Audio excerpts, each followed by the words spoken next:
Olá, uma ótima tarde a você. Começamos agora o Agricultura BR. Olá, boa tarde, seja muito bem-vindo. Hoje é quarta-feira, 21 de fevereiro. Acompanhe com a gente quais são os destaques desta edição.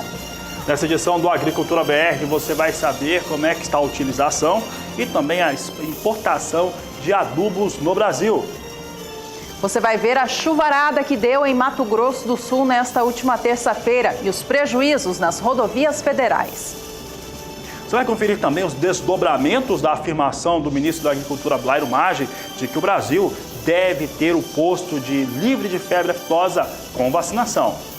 E ainda, como anda a colheita da soja no estado do Mato Grosso? Boa parte do grão retirado do campo está classificado como ardido por conta do excesso de umidade.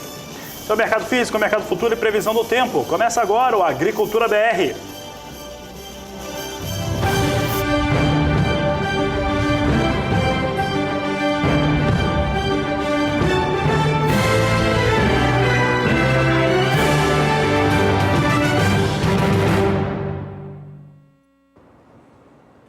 E as entregas de fertilizantes ao consumidor final tiveram um recuo de 6,4% no mês de janeiro de 2018, quando comparado ao mesmo período do último ano. Nós tivemos os dados apresentados pela Agência Nacional de Adubos e Fertilizantes e você confere eles agora no Agricultura BR. Observe aqui os dados em torno da entrega de fertilizantes para consumidor final. Janeiro de 2018 com 2.440.000 toneladas, enquanto que janeiro de 2017, mesmo período no ano passado, 2.610.000 toneladas. A produção nacional de fertilizantes intermediários também apresentou recuo. Esse recuo para os fertilizantes aconteceu para a produção e também em relação à importação do produto no Brasil. Acompanhe conosco a Agricultura BR destacando os dados. Produção brasileira de fertilizantes em 641.700 toneladas em janeiro de 2018, um recuo de 2,4% frente aos dados no mesmo mês no ano passado.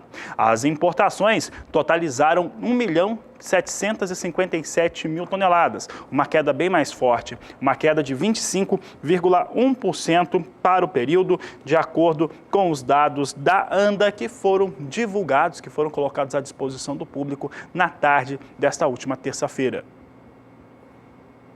Vamos às informações da colheita de soja pelo Brasil agora. A gente começa destacando o estado de Mato Grosso do Sul, que apresentou uma evolução de 18 pontos percentuais e meio na semana passada. A área colhida passou de 5% para 23,6% até o último dia 16 de fevereiro, sexta-feira passada. Os dados são do SIGA-MS, o Sistema de Informação de Acompanhamento de Safras, que é feito pela ProSoja de Mato Grosso do Sul.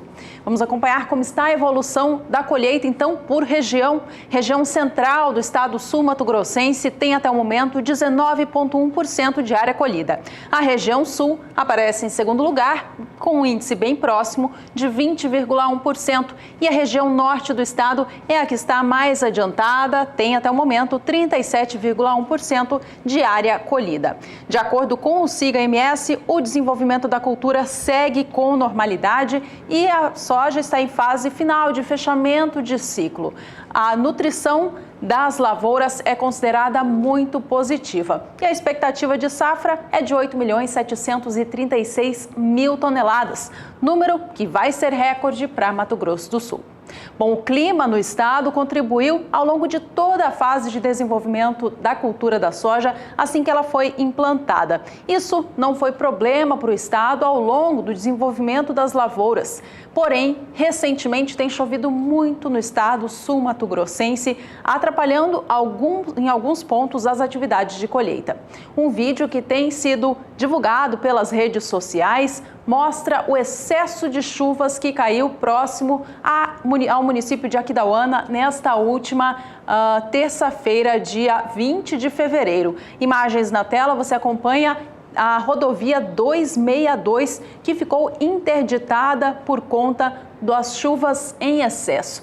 A colheita da soja, portanto, fica prejudicada por conta dessa umidade elevada e também o escoamento dos grãos recém-colhidos, né? Tá aí a situação, então, de Mato Grosso do Sul, estado que tem enfrentado muitas chuvas nestes últimos dias, em especial nesta última terça-feira.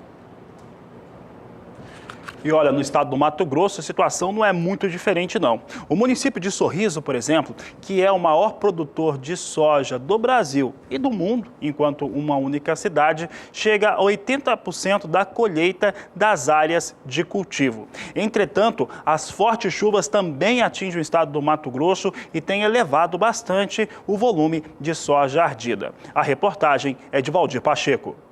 Na capital nacional do agronegócio, Sorriso, no Médio Norte do Mato Grosso, a colheita da soja já ultrapassa 80%, com uma produtividade média de 58,7 sacas por hectare. Na fazenda do produtor Paulo Bedin, no início de janeiro, faltou chuva e, consequentemente, afetou a produtividade da soja exatamente no momento de preenchimento dos grãos. Começamos em final de setembro, outubro, começo de novembro terminamos o plantio. Decorreu tudo beleza. Só no mês de janeiro que deu uma estiagem, uma seca. Afetou muito na produtividade, no enchimento de grão. Foi onde o soja precoce precisava chuva e não teve chuvas. O mês de janeiro foi um período crítico na colheita da soja aqui na Fazenda São Paulo, em Sorriso. O excesso de chuva fez com que a soja ficasse ardida. Consequentemente, mais de 1.000 hectares foram perdidos. E aí acabou comprometendo os 1.000 hectares que colhemos com soja variada. Isso aí é prejuízo. 1.000 hectares de soja variada, ardida, é prejuízo na certa, né, Paulo? É positivo, é prejuízo. O soja de 20% a 30% da variado, ele não chega a metade da quebra da produtividade, mas dá um bom prejuízo. Devido ao investimento, que você faz um investimento, como um ano tinha ocorrido tudo beleza, fizemos um investimento em fungicida, aumentamos o custo da adubação, viemos de um ano fazendo agricultura de precisão para ser um ano bom, como era previsto. Mas teve esse probleminha. Mas graças a Deus deu tudo certo no final. Dos 4.800 hectares colhidos com a soja, restam 500 para plantar com a cultura do milho, segunda safra, ainda dentro da janela ideal de plantio. Então, finalizando, hoje ou amanhã está sendo finalizado o plantio de milho. Que a janela até o pessoal comenta até o dia 25 de fevereiro. E então nós vamos conseguir fechar na janela certa. A variedade do milho plantada pelo produtor foi super precoce. Então, o objetivo é o preço, tentar colher ele mais cedo e ter um preço melhor na venda. Obtendo porque muitas indústrias ou até mesmo as granjas de porco, o pessoal precisa do milho. Então, pensamos nisso daí. O milho hoje, com uns 40 dias, ele está pendoando e uns de 105 a 110 colhido. Plantado nem na metade, depois plantado dia 10 de janeiro. Então, praticamente, metade de maio está sendo colhido. Valdir Pacheco para o SBA. Os produtores da região centro-oeste do país estão agora, é claro, atentos ao clima, seja o excesso de chuvas que possa atrapalhar as atividades de colheita da soja ou com ela que deve cair para dar sustentação à plantação do milho safrinha. A Juliana Rezende conta para a gente agora mais sobre o clima na região centro-oeste do país e qual é a previsão para os próximos dias. Olá, Juliana, boa tarde. Olá, boa tarde a todos. Nos últimos períodos, as instabilidades acabaram se concentrando cada vez mais na região central do Brasil. E aí, por conta disso, a região centro-oeste foi uma das regiões brasileiras que acabaram recebendo mais instabilidades e também volume de chuva. Isso acabou garantindo que o solo conseguisse aumentar de maneira expressiva os índices de umidade. Aqui nessas áreas em rosa, a umidade já passa de 90% e em algumas regiões isso acaba trazendo um pouco de transtornos, como cheias e até inundações. Agora, ao longo dos próximos dias, esse cenário não vai se modificar. Então, ainda tem previsão de instabilidades frequentes na região centro-oeste. Dessa vez, o volume de água segue mais expressivo no Mato Grosso e também no estado de Goiás. E essas instabilidades seguem associadas aos ventos lá no alto da atmosfera, que acabam formando um corredor de umidade na na região central do Brasil. E aí, por conta disso, essas instabilidades sendo intensificadas por esses ventos, acaba trazendo mais chuva e também as pancadas acabam ganhando mais força. Por conta disso, o volume de água pode ficar em torno de 70 milímetros no estado de Goiás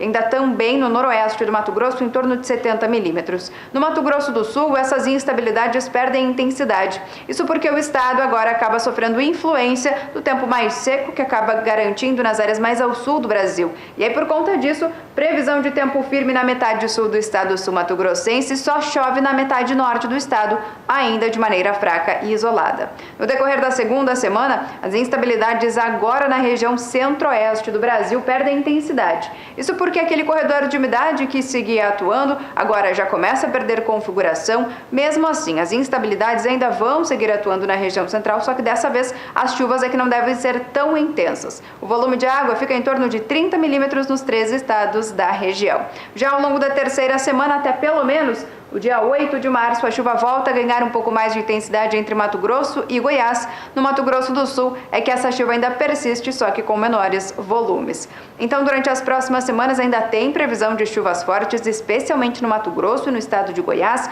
Essas instabilidades vão seguir mantendo o solo com bastante umidade, o que pode ainda trazer alguns transtornos para o manejo no campo. Daqui a pouco eu volto com mais informações do tempo.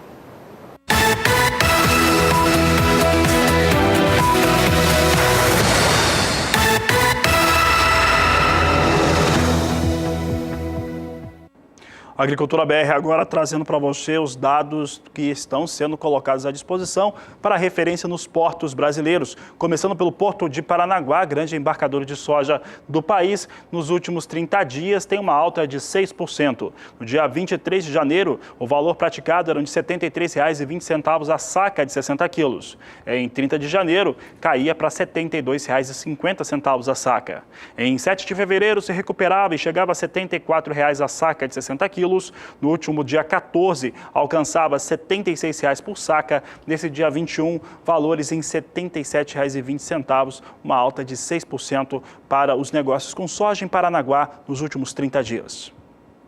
No Porto de Santos, o preço da saca de soja subiu 5,5% no último mês. A gente acompanha agora como foi a evolução dos preços. Veja que no dia 23 de janeiro, Porto Paulista pagava R$ 73,50 pelo valor de cada saca do grão. Valores caíram para R$ 73,00 no dia 30 de janeiro, mas recuperava a casa dos R$ 73,50 no dia 7 de fevereiro. No dia 14 deste mês, Porto de Santos pagou R$ 76,00 no valor de cada saca. E nesta quarta-feira, 21 de fevereiro, os valores vêm ainda mais para cima, para R$ 77,50. Isso registra uma alta de R$ 4,00 por saca em apenas um mês. A alta para a soja aqui no Brasil nos últimos períodos tem a ver com a alta do dólar frente ao real e também com a recuperação forte da soja negociada na Bolsa de Chicago.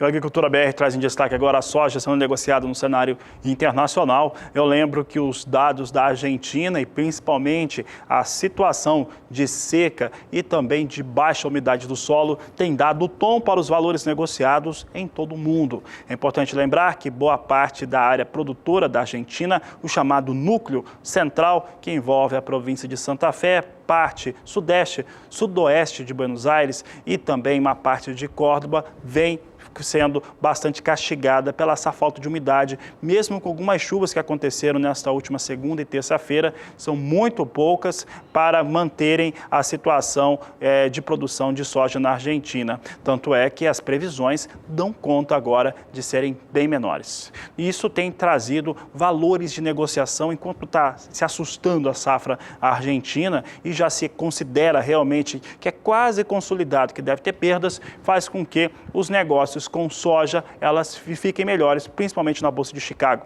Vamos saber agora como é que vem as posições negociadas. Temos nova alta nesta quarta-feira, posição de março a $10,35 o bushel, alta de 0,87%. Maio, $10,46 o bushel, alta de 0,84%. Julho, $10,56 o bushel, elevação de 0,85%. Agosto, $10,56 o bushel, alta de 0,78%. Assim vem os negócios com soja na Bolsa de Chicago.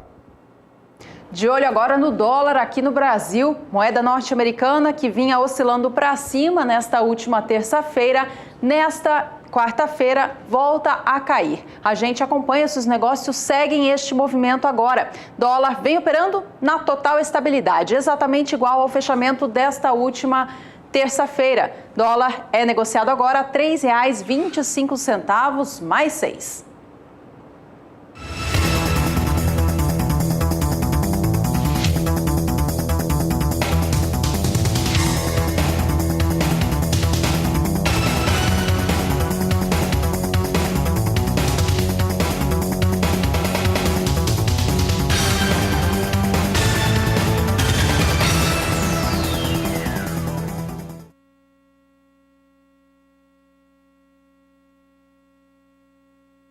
A Agricultura Blairo Maggi informou que a Organização Mundial de Saúde Animal aprovou a proposta do Brasil de se tornar um país livre de febre aftosa com vacinação.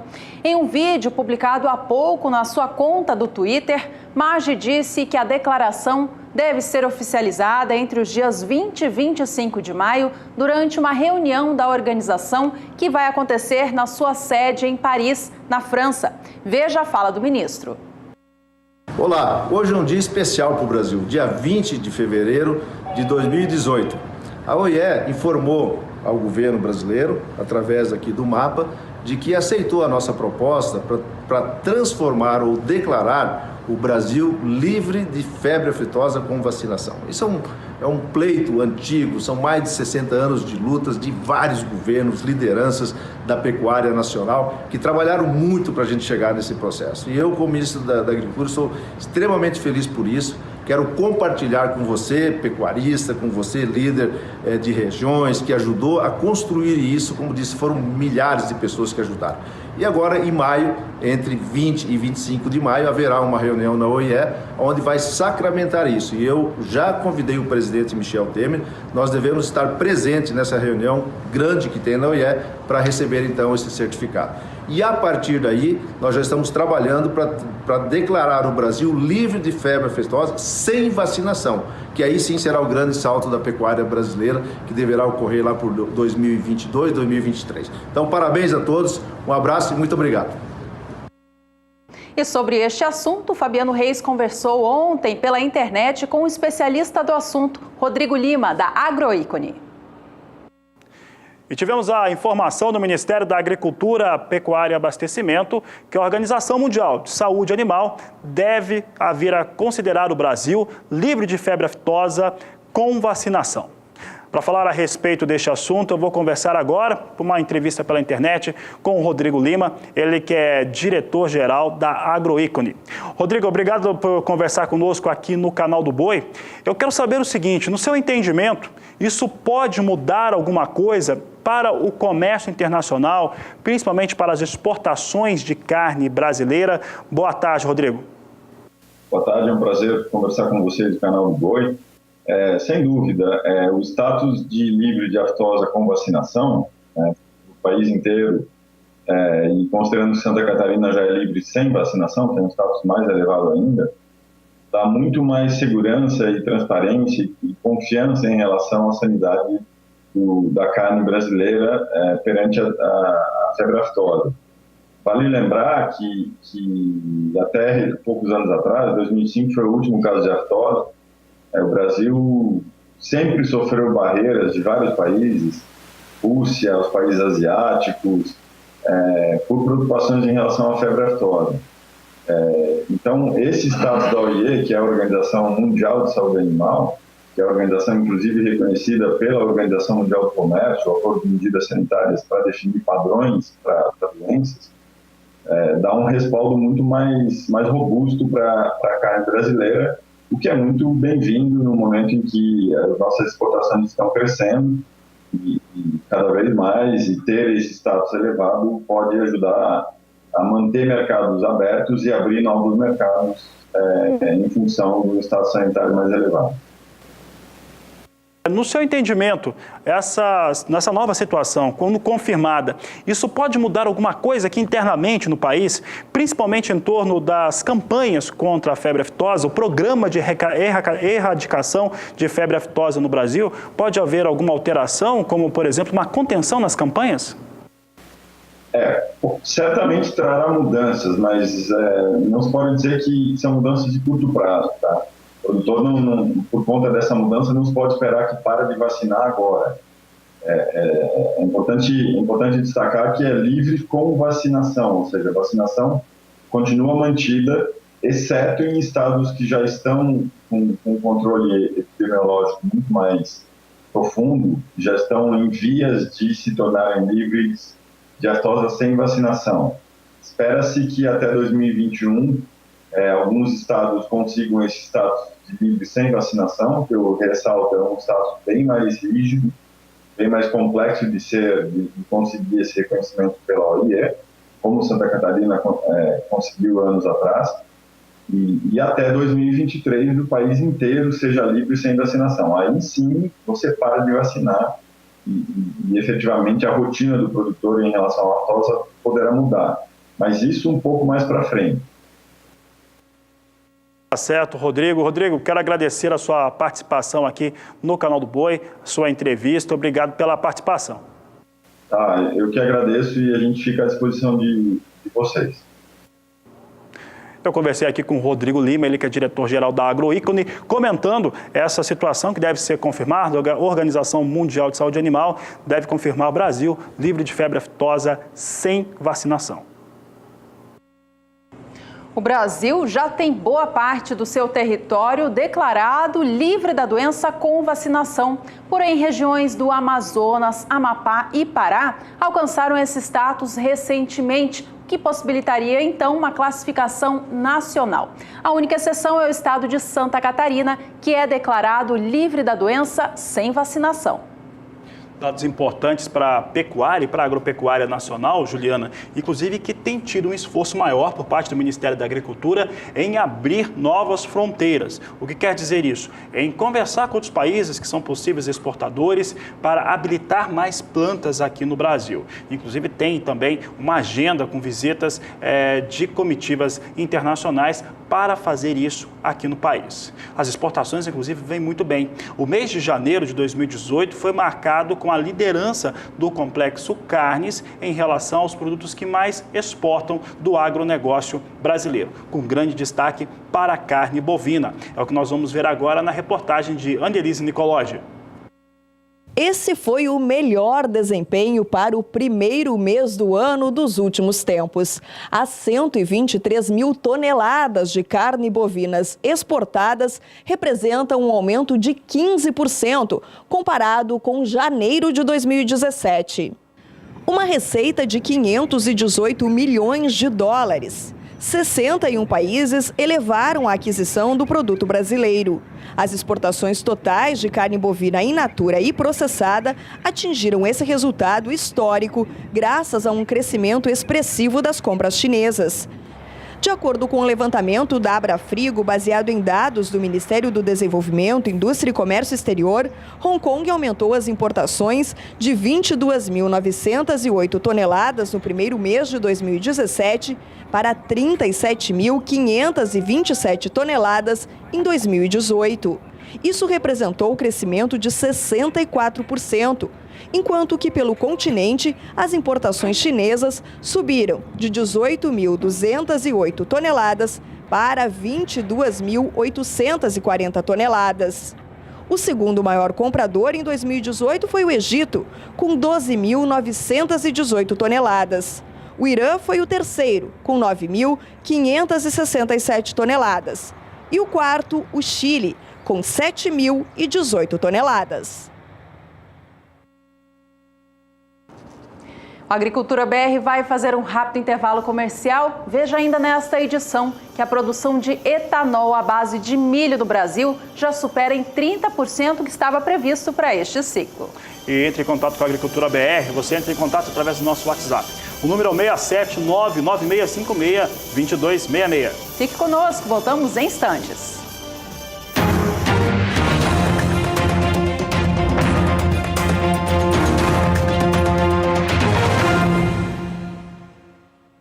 Olá, amigos e amigas da cadeia produtiva da carne bovina. Estarei aqui também junto com meus colegas da área de melhoramento genético, dentre eles Luiz Otávio, Roberto Torres e Gilberto Menezes, participando da 13ª Dinapec, dia 7, 8 e 9 de março.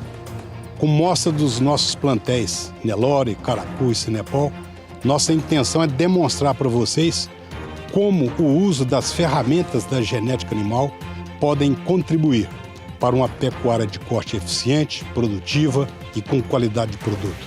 Aguardamos todos vocês, não apenas para receber informações, mas também para trazer as suas dúvidas, os seus questionamentos, a sua experiência. Até lá, então, um grande abraço a todos.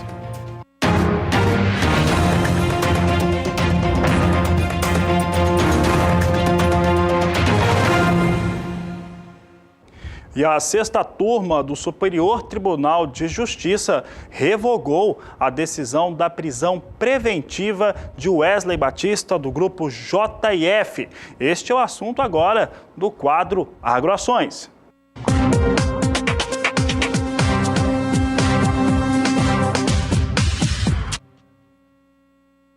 E de uma maneira muito interessante, essa revogação que foi decidida nesta terça-feira pela 6ª turma do STF, o Superior Tribunal de Justiça, o STJ, perdão, ela traz uma decisão muito importante. Ela revogou a prisão preventiva do Wesley Batista, ele que é ligado ao grupo JF, já presidiu também a JBS. A situação agora é que ele vai poder deixar a prisão sobre uma série de circunstâncias que ele vai ter que usar tornozeleira eletrônica, vai ter que se apresentar sempre que necessário para fazer qualquer viagem internacional, vai ter que fazer um comunicado, vai ter que ser liberado para isso, mudanças de endereço também, entre outros fatores. O seu irmão Wesley Batista foi também beneficiado pela mesma decisão, mas como há outros processos na qual ele também está sob prisão preventiva, ele não será liberado. Agora, o fato que chama muita atenção nisso é que essa decisão do STJ, ela trouxe influências, sim, no mercado de ações brasileiros. É isso mesmo, o mercado de ações do Brasil acabou tendo influência nesta quarta-feira por conta dessa revogação de prisão preventiva do ex-presidente da JBS, um dos cabeças do grupo JF. Antes de mostrar como é que vem as ações da JBS, nós vamos mostrar como é que ela tem se movimentado nos últimos 30 dias, que apesar do sobe e desce no acumulado de um mês, ela vem muito próximo de uma linha de estabilidade. Veja conosco aqui que as ações da JBS, negociadas sobre a sigla JBS S3, vem próximo da estabilidade, se considerar o dia 22 de janeiro até o dia 20 de fevereiro. Em 22 de janeiro, eram R$ 9,75 por ação. No dia 30 do mês passado, chegou a R$ 10,16. Em 5 de fevereiro, caiu para R$ 9,88. No dia 14 de fevereiro, recuou para R$ 9,85. Dia 20, R$ 9,79 por ação. Aí uma alta de 3 centavos para os últimos 30 dias para o valor das ações de JBS. Agora, no dia de hoje, essa decisão do STJ surtiu um efeito positivo para o mercado. Isso porque as ações da JBS, na abertura dos negócios nesta quarta-feira, subiam e subiam forte. Vamos saber como é que vem agora ações da JBS, negociadas sobre a sigla JBS S3. Observe que passa dos R$ 10,10, chega a R$ 10,12 o valor da ação, uma alta de 3,26% agora, vem a 10,11, alta elevada para as ações da JBS, um dia depois, operação em bolsa com as ações da empresa, um dia depois que o Wesley Batista saiu dessa prisão que ele estava desde setembro do ano passado.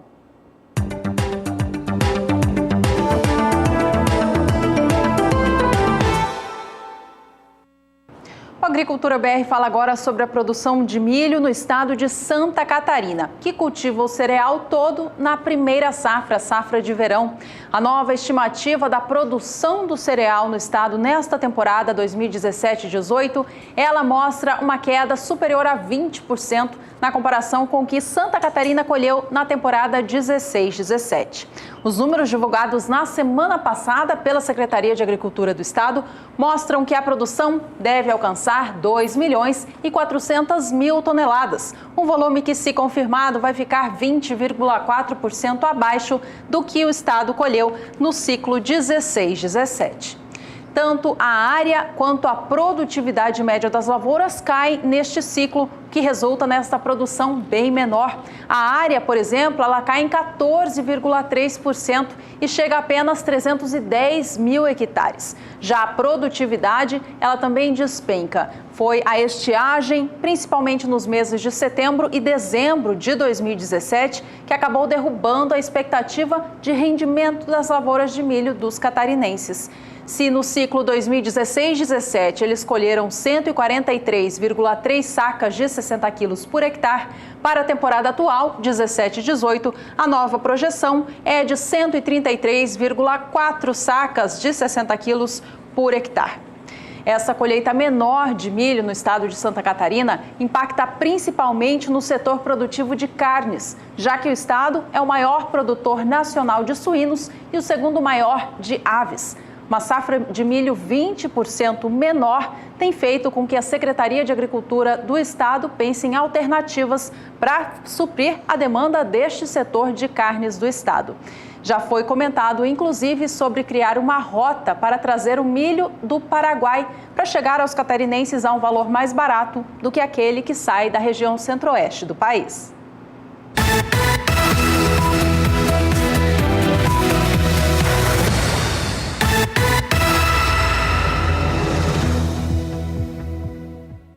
Trazemos indicadores agora e o preço do milho, principalmente. Vamos saber como é que ele tem se comportado nos últimos 60 dias na região centro-oeste do Brasil, começando por Goiás. Goiás, nos últimos 2 meses, tem estabilidade para os valores da saca de milho. No dia 23 de janeiro, o valor de R$ 25,00 a saca, valor encontrado também no dia 30. No dia 7 de fevereiro, valor de R$ 25,00 a saca de 60 quilos também. No dia 14 desse mês, chegou a R$ 25,50, mas nesse dia 21, volta a marca de R$ 25,00 a saca, portanto, estabilidade total para os valores com milho em Goiás. No estado sul-mato-grossense, o preço da saca de milho registra oscilação para cima nestes últimos 60 dias, alta de 2,2%. Há 2 meses, o preço médio da saca em Mato Grosso do Sul era de R$ 22,50. Os valores chegaram a cair para R$ 21,50 no dia 30 do mês passado, mas recuperaram a marca dos R$ 22,50 logo na primeira semana deste mês de fevereiro. Este patamar já foi observado no dia 7. Os valores seguiram assim no dia 14 e nesta semana apresentam valorização. Nesta quarta-feira, dia 21 de fevereiro, preço médio da saca de milho em Mato Grosso do Sul já está em R$ 23,00. Falamos agora do estado do Mato Grosso. Entre os 3 estados, é o único que apresenta queda nos valores praticados em 60 dias. Acompanhe conosco, então, os preços praticados em Mato Grosso. Dia 22 de janeiro, tinha o valor de R$ 17,00 a saca de 60 quilos. No dia 30 do mês passado, recuou a R$ 16,00 a saca.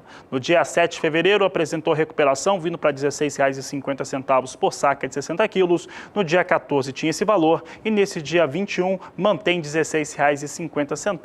Uma pequena queda, mas ainda assim recuo para os valores da saca de milho no estado do Mato Grosso em 60 dias.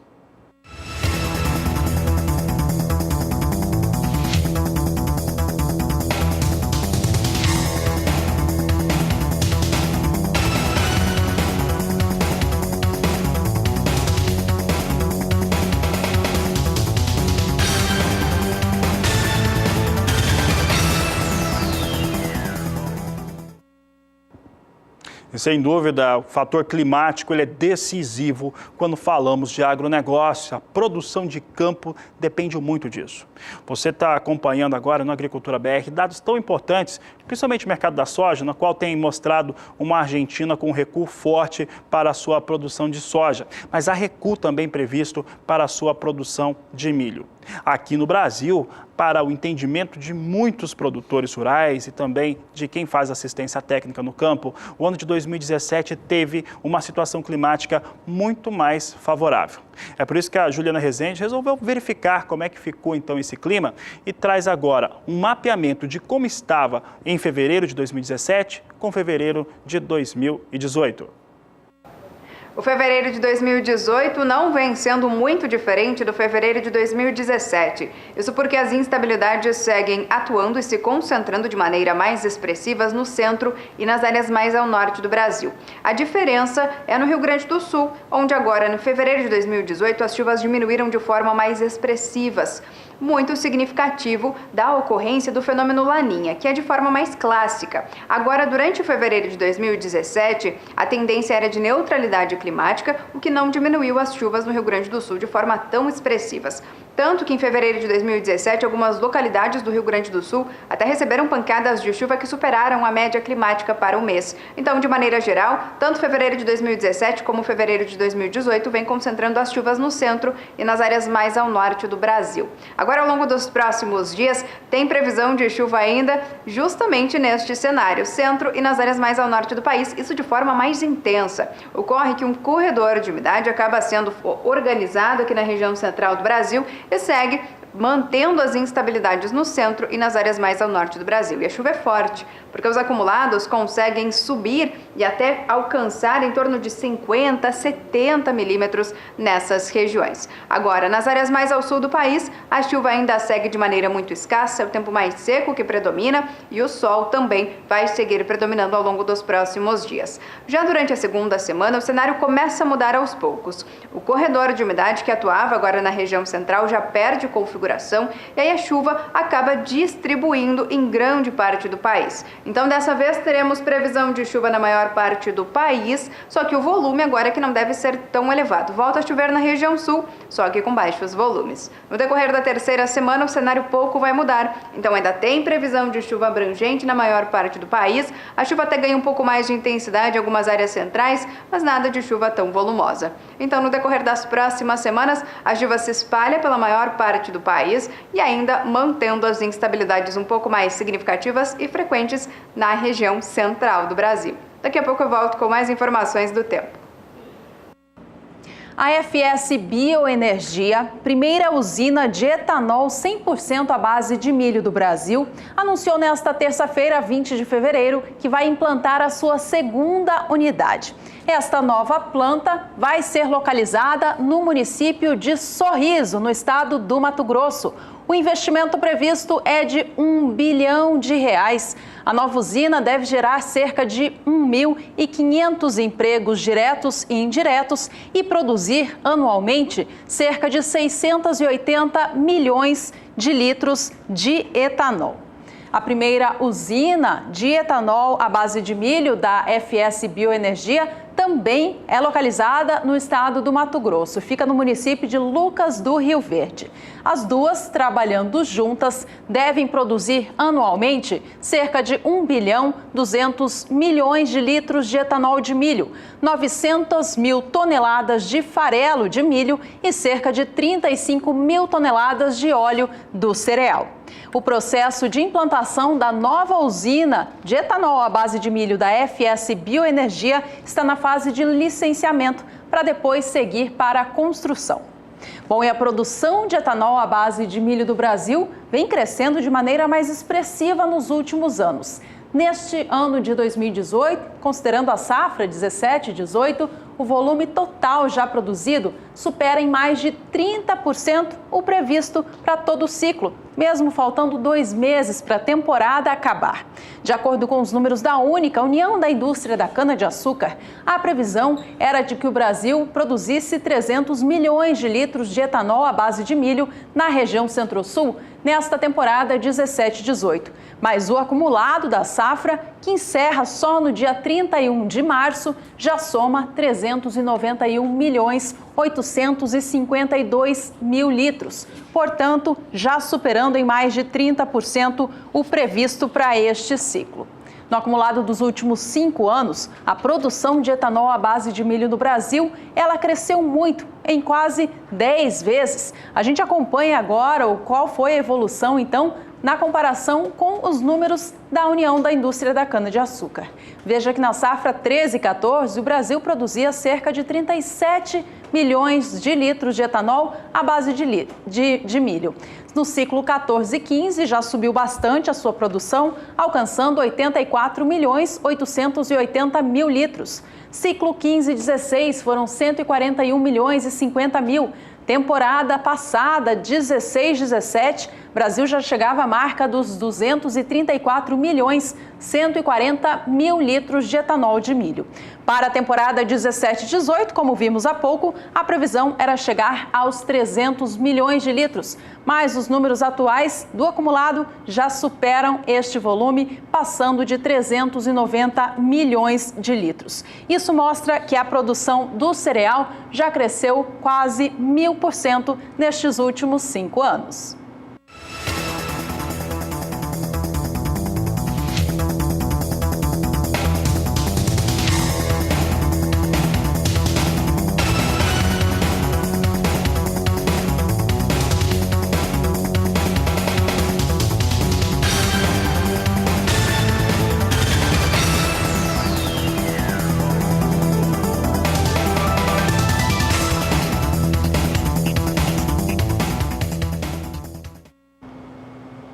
Ainda nessa edição, a gente fala sobre o Fundo Rural e o pedido da Frente Parlamentar da Agropecuária de estender o prazo para adesão.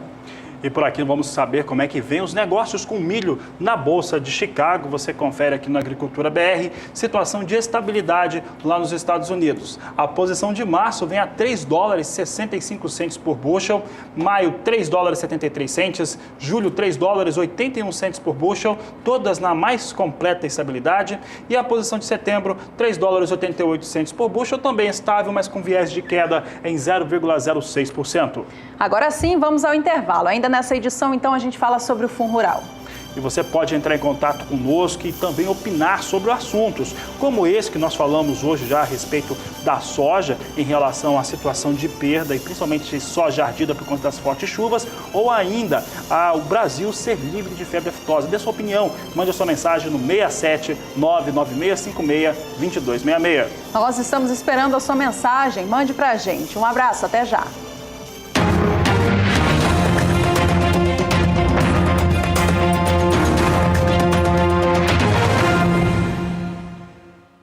Olá, estou aqui com a intenção de convidá-los a participarem da 13ª Dinapec. Estudantes, produtores, trabalhadores da área da agropecuária, venham até Campo Grande, Mato Grosso do Sul, a Embrapa Gado de Corte, no dia 7, 8 e 9 de março.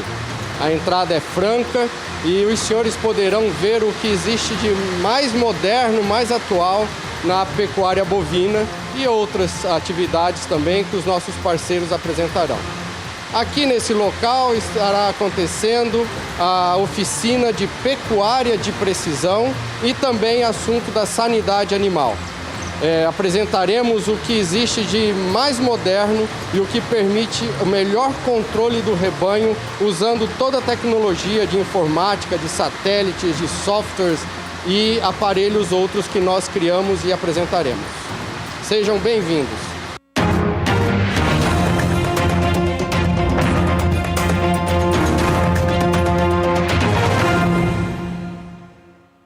E uma notícia que interessa e muito ao setor agropecuário do país. Isso porque a FPA, a Frente Parlamentar da Agropecuária, confirmou que o refis em relação ao Fundo Rural vai ter sim o prazo ampliado.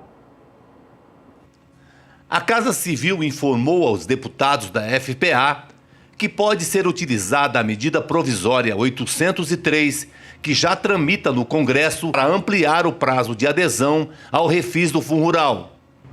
A diretoria da Frente Parlamentar da Agropecuária explicou via rede social por que agora a medida provisória vai ser tocada pelo Senado. A relatora é a senadora Simone Tebet, de Mato Grosso do Sul. Nessa semana, depois de uma luta enorme da deputada Tereza Cristina, da Frente Parlamentar da Agropecuária, foi convencido o presidente Michel Temer a prorrogar o prazo de adesão do Fundo Rural. Isso será feito através de medida provisória já existente na Casa, de emenda parlamentar. A relatora será a senadora Simone Tebet, preparando já para essa semana. Então nós queremos encerrar esse assunto e prorrogando aí para pelo menos 60 dias o Fundo Rural, que é o tempo necessário para derrubada dos vetos desse refis. É isso, Tereza? É isso mesmo. Nós tivemos a confirmação que o governo está encaminhando através da 803, que ela já está na pauta, de comum acordo com o senador Eunício e o presidente Rodrigo Maia, para que a gente possa votar até a semana que vem esse adiamento desse prazo de adesão por mais 60 dias. E aí nós temos tempo para discutir sobre a derrubada dos vetos. Odacil Canepa para o SBA.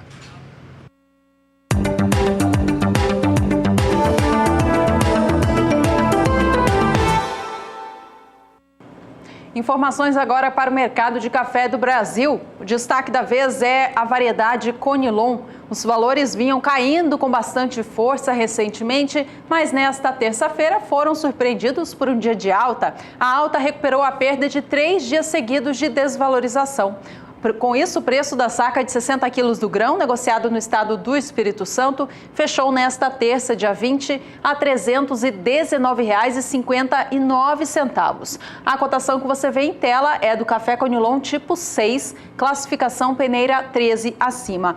O mês de fevereiro tem sido de mais sustentação dos preços, ou seja, até houve quedas, mas os valores eles caem e voltam a reagir. Com isso, o preço segue próximo ao fechamento do mês de janeiro.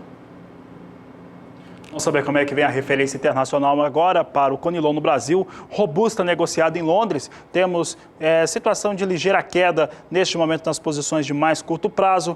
Aqui em março recua 0,16% para $1.809 a tonelada. Maio com queda de 0,28%, $1.765 a tonelada. Julho vem na estabilidade com ligeira queda ou viés de queda de 0,05% a $1.793 a tonelada. Posição de setembro também vem estável, com ligeira queda de 0,03% a $1.797 por tonelada.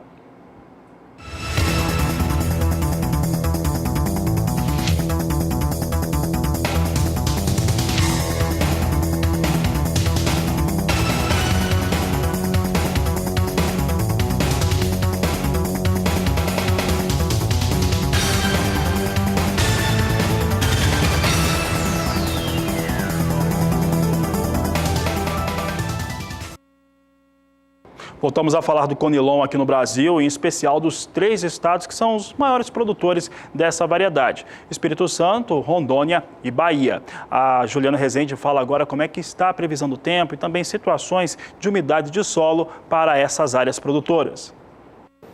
O cenário para a produção de café Conilon do Brasil ainda segue otimista. Isso porque ao longo dos últimos períodos, a umidade do solo aumentou bastante nas principais áreas produtoras de café Conilon, como é o caso do estado de Rondônia, onde a umidade segue na casa dos 90%. Na Bahia, a umidade do solo aumentou bastante e agora já alcança em torno de 80% na faixa oeste. No Espírito Santo, a umidade até diminuiu um pouco ao longo dos últimos períodos, mas agora ainda segue em torno de 70% a 80%. Então, grande parte dos cafezais ainda tem recebido umidade no solo suficiente para garantir bom desenvolvimento das lavouras. Agora, nos próximos 5 dias, ainda tem previsão de chuva nessas regiões especialmente. O estado de Rondônia recebe chuvas com forte intensidade devido às instabilidades tropicais da região norte. Agora, na Bahia, a chuva também vai seguir atuando de maneira mais intensa, especialmente aqui na faixa oeste, onde os acumulados seguem em torno de 50 milímetros em apenas 5 dias. No Espírito Santo, Santo, a chuva também ocorre, só que o volume fica em torno de 30 milímetros. Ao longo da segunda semana, a chuva até começa a perder um pouco mais de intensidade nas áreas produtoras da Bahia e também do Espírito Santo. Dessa vez, as instabilidades agora na faixa oeste da Bahia já perdem bastante intensidade, aí o volume de água é que fica baixo, ficando em torno de 15 milímetros, ou seja, são pancadas fracas e irregulares. Em Rondônia, as instabilidades ainda vão seguir atuando, o volume de água ainda segue bastante significativo, ou seja, com potencial para seguir mantendo o solo com boas condições hídricas. E no Espírito Santo, as instabilidades também seguem atuando por conta da formação de áreas de baixa pressão próximo à costa da região sudeste, que segue mantendo e aumentando as instabilidades no estado do Espírito Santo. No decorrer da terceira semana, condição de instabilidades frequentes, tanto no estado de Rondônia, na Bahia, como também no Espírito Santo. A chuva volta a ganhar um pouco mais de intensidade, especialmente nas áreas produtoras da Bahia, onde a chuva ganha força e aí os acumulados voltam a ficar mais elevados. Então, grande parte de áreas produtoras de café Conilon do Brasil seguem beneficiadas, porque tem previsão de chuva persistente ao longo dos próximos períodos. Daqui a pouco eu volto com mais informações do tempo. Atenção agora, setor cafeicultor da variedade arábica aqui no Brasil. Vamos acompanhar como estão os valores de referência, tomando como base o estado de São Paulo. Nesta terça-feira, houve certa estabilidade no valor pago pela saca de 60 quilos do grão tipo 6, classificação bebida dura para melhor. Houve uma pequena oscilação de centavos para baixo, fechando o dia a R$ 433,39. Os valores seguem uma tendência negativa neste mês de fevereiro, já acumulando queda próxima a 2,5%. O que acontece é a expectativa em relação à entrada da safra 2018 de café arábica do Brasil, que, por se tratar de um ano de bienalidade positiva, deve trazer um volume grande no mercado. Vamos ver a referência internacional para o café arábica e agora vamos saber como é que vem os negócios em Nova York, que vem registrando queda. Você observe que Nova York vem exercendo uma forte pressão. Essa pressão aqui chega no acumulado do ano já, perdas que vão se aproximando de 20%. Posição de março vem a $1,17 a libra peso, recua 0,93%. Maio, $1,19 a libra peso com queda de 0,41%. Posição de julho, $1,21 mais 50 por libra peso, neste momento recua 0,36%. Posição de setembro a $1,23 mais 80 libra peso, perde 0,37%, portanto, mais um dia de queda para o café negociado em Nova York.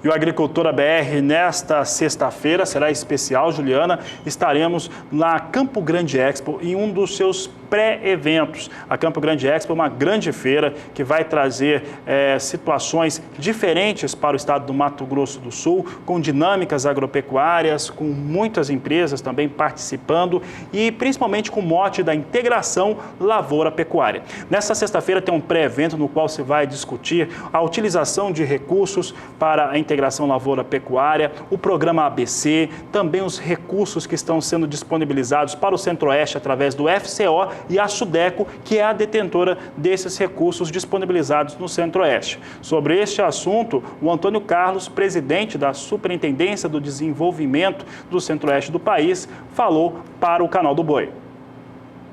Pessoal do agronegócio, fazendeiros do Mato Grosso do Sul, é com muita satisfação que eu estou aqui para convidá-los a participarem da nossa exposição, inclusive a Sudeco, da qual eu sou superintendente, estará presente com o nosso diretor Edmilson Alves no dia 23, falando da importância da Sudeco e da sua participação como cogestora junto com o Banco do Brasil, do FCO, o nosso fundo constitucional que tanto tem ajudado aos empresários do campo em nosso estado e em todo o Centro-Oeste. Nós esperamos vocês, estejam presentes, vai valer a pena porque este ano o FCO tem 9 bilhões de reais para serem aplicados no Centro-Oeste. E nós queremos que pelo menos 1/3 desse volume de dinheiro, desse volume de recursos, seja aplicado por vocês do Mato Grosso do Sul. Esperamos vocês. Muito obrigado e até lá. E nós vamos para mais um rápido intervalo. Ainda durante a programação do Canal do Boi, você vai saber mais destaques do que acontece na Campo Grande Expo neste ano de 2018. Nós vamos para um rápido intervalo e voltamos já. Estamos de volta e chegou a hora de falar com você de casa que manda mensagem para a gente. É o quadro Agricultura BR Responde.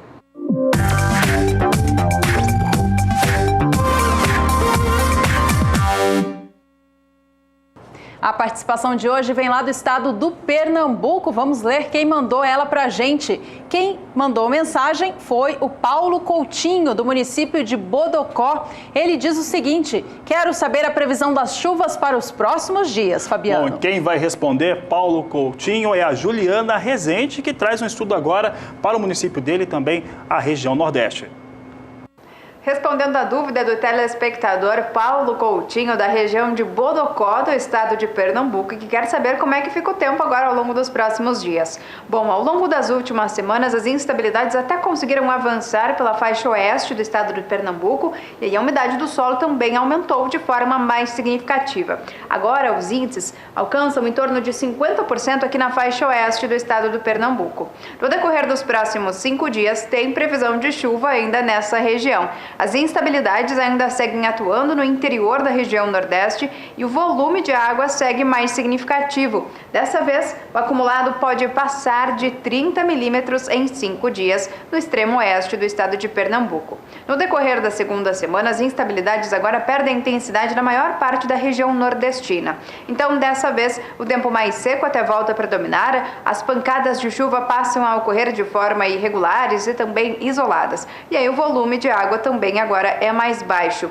Entre o período do dia 27 de fevereiro até o dia 3 do mês de março, as instabilidades agora não devem causar acumulados superiores a 15 milímetros na faixa oeste do estado de Pernambuco. Já ao longo da terceira e última semana, a chuva volta a ganhar um pouco mais de intensidade. Dessa vez, os acumulados ainda seguem em torno de 30 milímetros até pelo menos o dia 8 do mês de março. Então, tem previsão de chuva frequente na região de Bodocó ao longo dos próximos períodos. Hoje eu encerro por aqui a minha participação. Até mais! Até mais, Juliana Rezende. Olha, você também pode participar do Agricultura BR, como Paulo Coutinho, mandando a sua dúvida sobre clima, sobre mercado, sobre questões técnicas agrícolas para o nosso Facebook do Agricultura BR, do Twitter do programa ou ainda o nosso número de WhatsApp, o 67996562266. Este foi o quadro Agricultura BR Responde.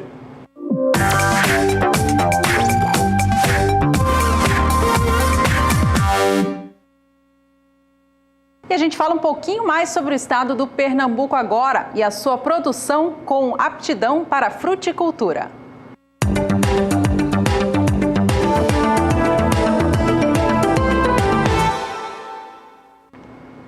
O estado do Pernambuco tem uma produção agrícola pequena, considerando os demais estados do Brasil. Sua produção de grãos é mais voltada para a agricultura familiar. De acordo com a Conab, a produção dos produtos agrícolas do Pernambuco neste ciclo 17-18 é estimada em 1.100 toneladas para arroz, sendo ele arroz de sequeiro, 63.600 toneladas para a produção de feijão e 66.900 toneladas voltadas à produção de milho. O estado do Pernambuco se destaca na fruticultura e começa a receber experimentos também na área de viticultura, ou seja, a produção de uvas voltado à fabricação de vinho. A instituição que mais atua por lá é a Embrapa Semiárido, que pesquisa tecnologias para ajudar os produtores da região a conviver com a seca em que vive o semiárido nordestino e assim usufruir das suas características para trazer bons resultados do campo. De acordo com informações da própria Embrapa, uma nova cultivar frutífera está sendo sugerida para cultivo no estado do Pernambuco. É o pomelo, uma fruta cítrica, também conhecida como grapefruit. De origem norte-americana, a fruta ainda é pouco plantada e conhecida no Brasil. Ela tem sabor ácido e ligeiramente amargo, tem casca lisa amarela e uma coloração interna avermelhada. No exterior, é consumida in natura. Já no Brasil, é utilizada na fabricação de sucos, geleias, doces e cosméticos. O estado que cultiva o pomelo hoje em dia no Brasil é o Rio Grande do Sul. No Pernambuco, o plantio tem sido recomendado pela Embrapa porque as condições de solo e clima da região fazem com que a fruta produzida aqui se destaque em relação à coloração e ao teor de açúcar. As áreas experimentais que a Embrapa Semiárido tem trabalhado o pomelo no estado do Pernambuco já estão sendo analisadas desde o ano de 1996. O rendimento das plantas por hectare tem sido entre 35 a 40 toneladas por hectare. Essa é mais uma alternativa para diversificar a fruticultura no estado do Pernambuco, voltando-se para mercados consumidores bastante interessantes lá fora.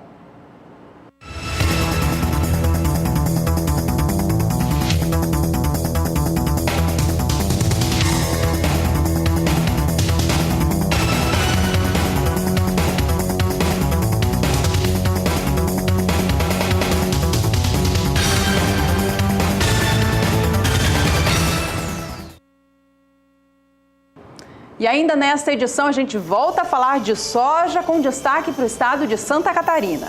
E tudo sobre a aposta na nova presidente da Frente Parlamentar da Agropecuária, Tereza Cristina Corrêa da Costa, assumiu na noite desta última terça-feira a presidência dessa importante frente no Congresso Nacional. Nós voltamos em instantes. E a noite desta última terça-feira foi marcada pela posse da nova diretoria da Frente Parlamentar da Agropecuária. Nesta última terça, assumiu como presidente Tereza Cristina Corrêa da Costa, ela que é deputada federal pelo estado de Mato Grosso do Sul, pelos democratas do estado de Mato Grosso do Sul, e assume a direção da instituição no lugar do então presidente, deputado Nilson Leitão, do PSDB do estado de Mato Grosso. A Frente Parlamentar da Agropecuária é uma daquelas que tem a maior influência nas decisões do Congresso Nacional e tem mantido uma linha muito importante para a defesa dos interesses das cadeias produtivas, do sistema do agronegócio, mas também, claro, de toda a população brasileira. A Tereza Cristina, que sempre está aqui conosco, ela conversou com a nossa equipe de reportagem em Brasília a respeito dos desafios à frente da Frente Parlamentar. O ano é curto, as prioridades vão ter que ser elencadas. A gente já sabe quais são as prioridades do setor, meio ambiente, terra para estrangeiro, a renda do agricultor, endividamento agrícola, enfim. Mas nós temos que pensar a cadeia como um todo e principalmente o planejamento da agropecuária brasileira. Nós não podemos mais pensar no curto prazo, nós temos que planejar, pensar no longo prazo, porque é uma cadeia importantíssima e que precisa de planejamento. O Brasil hoje, ele supre 40% da população do mundo, né? E isso não é uma brincadeira. Então, nós precisamos estar prontos para legislar, para facilitar a vida de quem quer empreender no Brasil.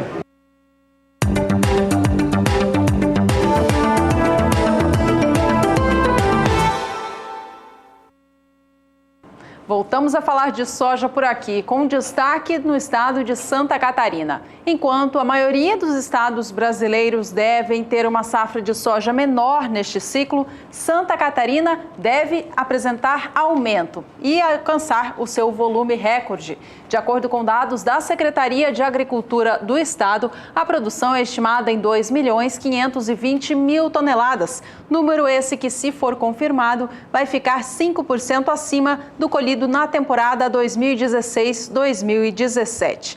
A área vai ser plantada, que já foi plantada, ou melhor dizendo, com soja no estado de Santa Catarina, ela cresce em 8% e é isso que impulsiona a produção maior neste ciclo. A área implantada com soja era antes destinada a milho e também a outros cultivos no estado, como feijão, pastagens e também fruticultura.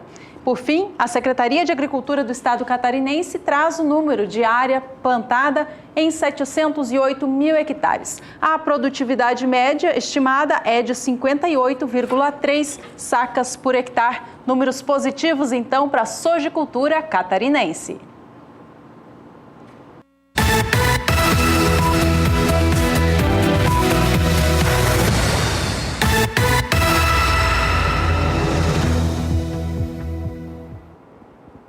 A Agricultura BR traz para você agora valores da soja pelo país. Agora, estado do Paraná, segundo maior produtor do país de toda a nação. Temos aqui uma alta de 1,8% para os valores da soja, saca de 60 quilos. No dia 23 de janeiro, tinha um valor de R$ 69,25 a saca. Recuou no dia 30 para R$ 69,00 a saca de 60 quilos. No dia 7 de fevereiro, novo recuo para R$ 68,50 e a partir do dia 14, uma recuperação.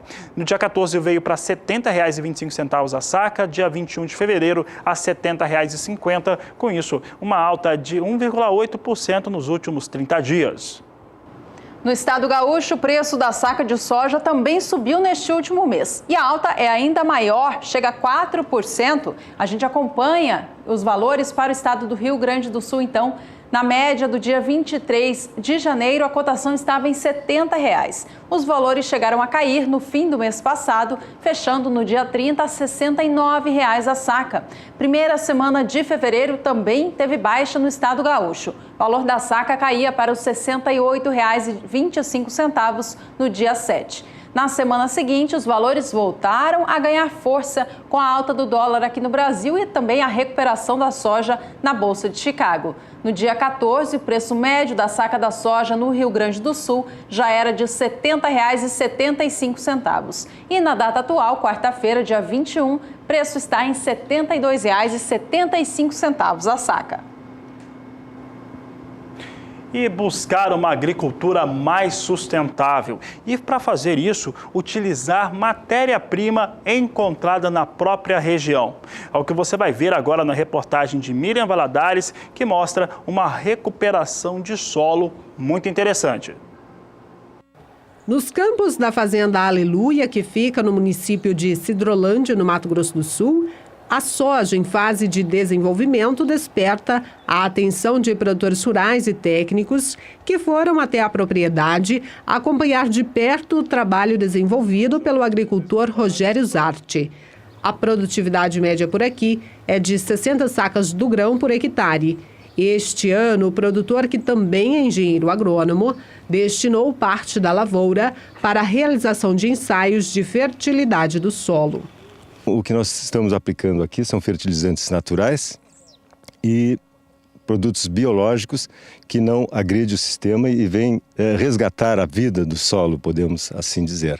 E com esses micro-organismos que existem em grande quantidade no solo, eles trabalham em sintonia perfeita com as plantas, alimentando-se dos exudatos das raízes e fornecendo proteção para a planta. O engenheiro agrônomo Carlos Pitol nos explica com mais detalhe cada um dos tratamentos. Aqui são utilizadas matérias-primas da região. Aqui nós temos, podemos dizer, 3 trabalhos. Um trabalho que é a integração de tecnologias e produtos biológicos, visando principalmente o controle de praga e doenças. Nós temos um trabalho que é um comparativo entre o uso do pó de rocha, o fosfato de bonito, né, um fosfato natural, sedimentar, e associado ao uso de adubação química, né? Então, esse é um comparativo entre esses 3 produtos. E mais, tem também um ensaio específico sobre avaliação de dosagens do pó de rocha. Em busca de uma agricultura cada vez mais sustentável, o uso destas matérias-primas se mostra favorável não só ao meio ambiente, como também ao bolso do produtor, que percebe uma redução nos custos dos insumos, além de produtos com melhor qualidade e lavouras com menor incidência de pragas e doenças. Hoje no Brasil inteiro você encontra esse tipo de alternativa. Aqui no Mato Grosso do Sul, por exemplo, que é um grande estado produtor de grãos, hoje você vai começar a produzir fosfato natural aqui do estado. Isso tem em Goiás, tem em Mato Grosso, tem no Rio Grande do Sul, ou seja, em vários locais do Brasil você tem condições de fazer isso. Tá, aqui também tem um trabalho com pó de basalto, ou seja, produtos que você encontra regionalmente a um custo logístico baixo e um preço competitivo, ou seja, compensa ao produtor colocar esses produtos e usá-los no seu dia a dia na sua lavoura. Tá aí as informações importantes, né, para uma agricultura sustentável, para uma recuperação de solo, inclusive gastando menos. Por aqui nós estamos chegando no final do Agricultura BR. Saiba agora como é que vem a soja em Chicago, porque soja na abertura do programa vinha em alta. E a soja em Chicago continua com elevação. Nesse momento temos valores muito próximos à maior alta do dia. Posição de março negociada a $10,36 o bushel, uma alta de 0,92%. Maio a $10,46 o bushel, elevação de 0,89%. Julho, $10,56 por bushel nesta posição, 0,88% de alta. Agosto, com alta de 0,78%, $10,56 por bushel. Março ainda é disparada a posição com maior liquidez, com maior número de contratos negociados. Por fim, a gente fala do dólar comercial aqui no Brasil, que nesta quarta-feira vinha operando próximo à estabilidade do fechamento de ontem. Nestes últimos dias, a moeda norte-americana subiu no país com a informação de que o governo vai dar prioridade à segurança do estado do Rio de Janeiro e vai acabar deixando de lado a votação da reforma da Previdência, pelo menos por algum momento. Isso fez a moeda se valorizar aqui no país frente ao real e com isso os valores vêm em patamares maiores da semana passada. Neste momento o dólar vem a R$ 3,26, registrando leve alta de 0,12%. E com esta informação a gente encerra aqui mais uma edição para você. Muito obrigada pela companhia. A gente volta a se encontrar em breve. Este é o Agricultura BR. A inteligência e a transparência do agronegócio sempre com você. A todos uma ótima tarde e até mais.